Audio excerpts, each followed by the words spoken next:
Yu-Gi-Oh s'est inspiré des différentes cultures, mythologies ou légendes existantes à travers le monde. Mais saviez-vous qu'un archétype est une référence directe à un autre jeu de cartes? Bienvenue sur la chaîne de la Team Pain Perdu. Aujourd'hui, on parle des Fleurs Cardians. Enjoy!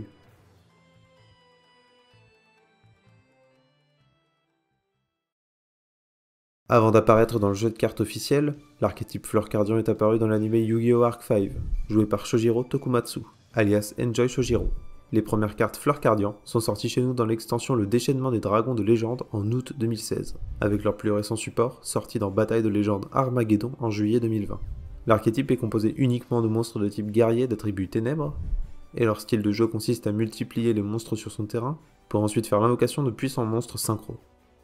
Leur nom, Fleur Cardian, vient d'une contraction des mots anglais card qui veut dire carte et guardian qui veut dire gardien. Quant au mot fleur, il vient directement du jeu qui a inspiré l'archétype, le Hanafuda. Le Hanafuda, ou jeu de fleurs en français, d'où le fleur de Fleur Cardian, est un jeu de cartes japonais.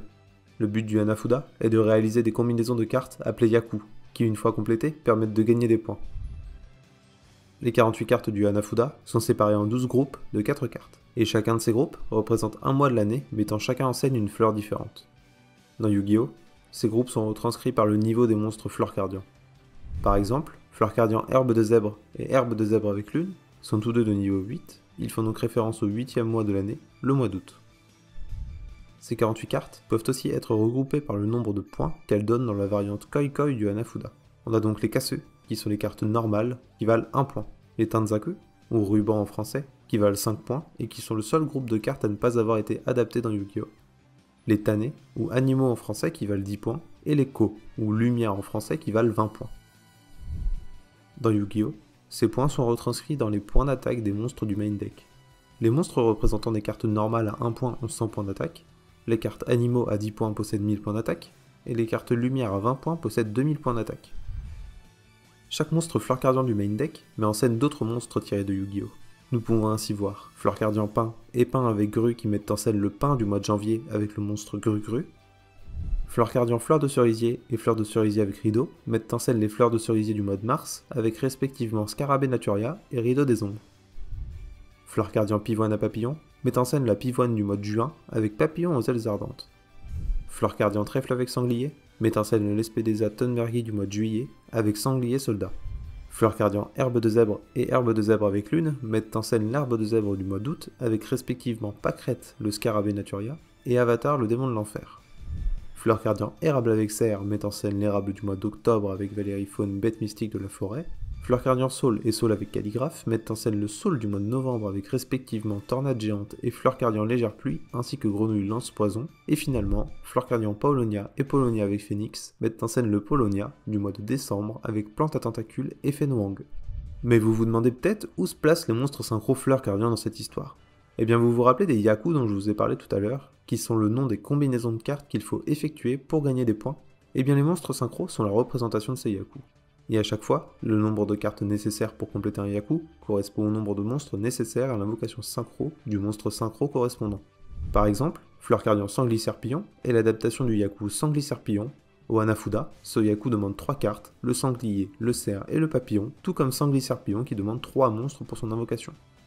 Au Hanafuda, chaque Yaku doit être réalisé avec une combinaison précise de cartes. Mais heureusement, dans le jeu de cartes TCG, les monstres matériels demandés se limitent à un synthoniseur, plus un certain nombre de monstres non synthoniseurs, en fonction du monstre que vous voulez invoquer. A savoir que tous les monstres synthoniseurs Fleur Cardian possèdent l'effet commun de pouvoir traiter le niveau de tous les autres monstres matériels comme étant 2. Ainsi nous obtenons les combinaisons suivantes. Le Inoshikacho, soit Sanglier Serpillon en français, qui a donné son nom à Cardian Inoshikacho, soit Fleur Cardian Sanglier Serpillon, derrière lequel on peut voir les 3 fleurs qui correspondent aux 3 cartes qui servent à le faire, c'est-à-dire le Lespedeza Tonbergi, l'érable et la pivoine. Le Ameyonko, soit 4 lumières dont le calligraphe, a donné son nom au Cardian Amishiko, traduit en Fleur Cardian Légère Pluie. Mais ici, il est plus intéressant de regarder le nom anglais de la carte, Flower Cardian Light Shower, qui est un jeu de mots entre une pluie de lumière et une légère pluie. Ce Yaku pouvant être réalisé de plusieurs manières différentes, l'arrière-plan de Légère Pluie n'est composé que du Saule, seule carte indispensable pour le réaliser. En revanche, sur sa tenue, on peut voir les fleurs de cerisier, le Paulonia et une grue sur son chapeau. On peut donc penser qu'il est issu de la combinaison de Saule avec Calligraphe, avec Pain avec Grue, Cerisier avec Rideau et Paulonia avec Phénix. Cependant, dans l'anime, Shojiro utilise toujours la combinaison de cartes exacte pour faire ses invocations synchro, bien qu'il n'y soit pas obligé. Et à la place de cerisier avec rideau, il utilise herbe de zèbre avec lune, qui est absente de l'arbre de légère pluie. À moins que son ombrelle ne soit là pour nous rappeler la lune. Sur ça, je vous laisse me dire votre avis en commentaire.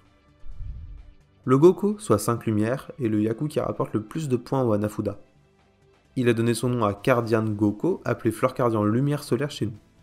On retrouve derrière lui des éléments des 5 cartes qui le composent, le pain, le saule, la lune, le phénix et les fleurs de cerisier. Le dernier monstre synchro est un peu particulier puisqu'il est issu du mélange de 2 Yaku. Le Hanami Deipai, soit contempler les fleurs et boire du saké, et le Tsukimi Deipai, soit contempler la lune et boire du saké. Une fois mélangés, ces 2 Yaku donnent le monstre cardian Tsuki Hanami, soit fleur cardian contemplation des fleurs de lune. On peut voir derrière elle l'herbe de zèbre et les fleurs de cerisier, qui combinés avec la coupe de saké, qui se trouve d'ailleurs dans la main du personnage, nous donnent respectivement le Yaku Hanami Deipai ou Tsukimi Deipai. Maintenant que nous avons parlé de l'adaptation du lore des cartes Fleur Cardian, il est temps de parler de la retranscription des règles du jeu de cartes à travers la mécanique du deck.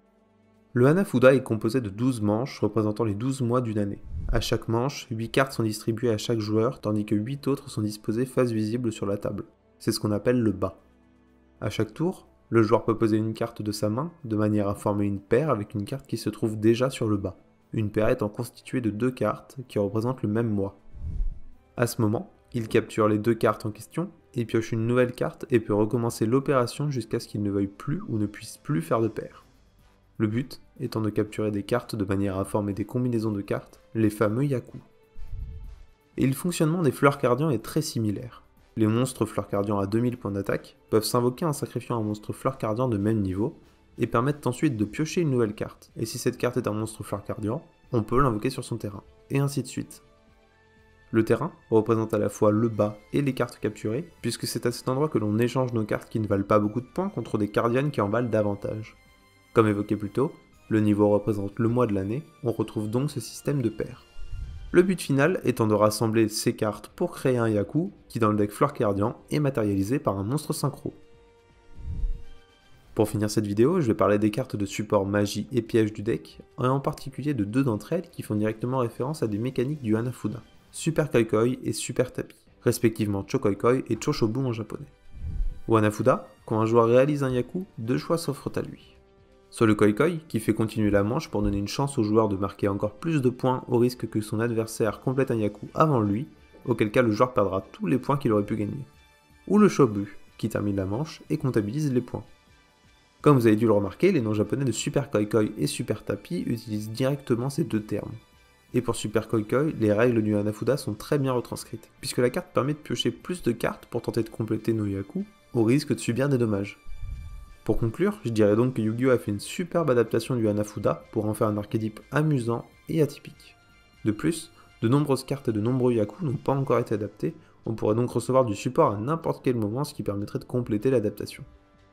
Et voilà, c'est la fin de cette vidéo, c'était un vrai plaisir de parler de cet archétype que j'apprécie tout particulièrement. Si vous avez d'autres cartes dont vous aimeriez connaître les origines, n'hésitez pas à me le dire en commentaire. Je vous invite à vous abonner et à aller voir nos autres vidéos. C'était Kurgi de la team Pain Perdu, à la prochaine.